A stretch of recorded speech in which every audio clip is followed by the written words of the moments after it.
Army chief کی تعیناتی کے لیے ناموں کی سمری کے لیٹ ہونے کی وجہ یہ ہے کہ ایک دوست ملک ہے جسے یہ بتایا گیا تھا کہ پاکستان جس لیفٹیننٹ جنرل کو آرمی چیف تعینات کرنے جا رہا ہے وہ اہل تشیع ہیں۔ سینئر صحافی اعزاز سید اپنے ولاگ میں دعویٰ کرتے ہیں کہ جب آرمی چیف کی تعیناتی کے لیے ناموں پر غور ہو رہا تھا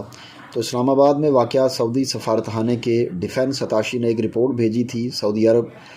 جس میں انہوں نے بتایا تھا کہ پاکستانی حکومت جس لیفٹیننٹ جنرل کو بطور چیف تعینات کرے گی وہ اہل تشیع ہیں۔ جب یہ رپورٹ سعودی حکومت تک پہنچی تو 16 اور 17 نومبر کو شہباز شریف کو سگنل آیا جو سعودی فرما روا ہیں وہ ان سے خوش نہیں ہیں،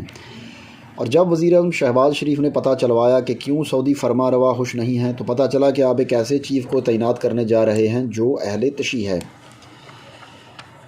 سینئر صحافی نے مزید بتایا کہ وزیر اعظم شہباز شریف نے اپنے ارد گرد جو سٹاف ہے، سیکیورٹی اور اعلیٰ بیوروکریٹس کو بھی ہلایا جلایا کہ یہ کیا ہو رہا ہے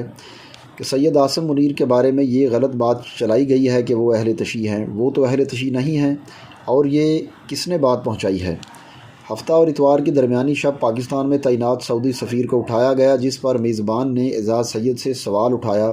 کہ اٹھایا گیا یا بلایا گیا۔ اعزاز سید نے انہیں بتایا کہ وہ سوئے ہوئے تھے، انہیں سوتے ہوئے اٹھایا گیا تو پاکستان کے جو سیکیورٹی حکام نے ان سے رابطہ کیا اور ان کو بتایا کہ آپ اپنے ملک میں شاہی خاندان کو بتا دیں کہ انہیں کسی نے غلط اطلاع دی ہے کہ نئے آرمی چیف اہل تشیع ہیں۔ وہ اہل تشیع نہیں ہیں۔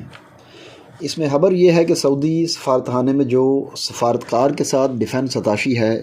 یہ کسی زمانے میں کرنل لیول کا آفیسر ہوتا تھا، لیکن اب ایک میجر جنرل تعینات ہیں۔ میری اطلاعات کے مطابق آرمی چیف کے بارے میں جو غلط اطلاعات دی گئی تھی یہ سعودی سفارتکار کی جانب سے نہیں بلکہ سعودی ڈیفنس اتاشی کی جانب سے دی گئی تھی،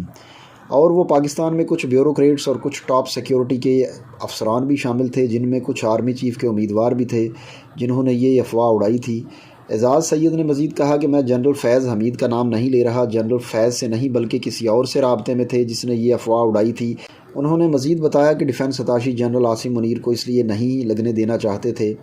کیونکہ جن صاحب کے ساتھ سعودی ڈیفنس اتاشی رابطے میں تھے انہوں نے ان کو یہ امید دلوائی تھی کہ اگر وہ خود آرمی چیف تعینات ہو گئے تو سعودی ڈیفنس اتاشی کو سعودی حکومت سے سفارش کر کے پاکستان میں سفیر تعینات کروا لیں گے۔ اعزاز سید نے مزید یہ بتایا کہ ہم نے ایک پروگرام میں اطلاع دی تھی کہ آرمی چیف کے لیے نامزد امیدواروں کی سمری جمعہ کے روز وزیر اعظم کو موصول ہو جائے گی، لیکن ایسا نہیں ہوا تھا۔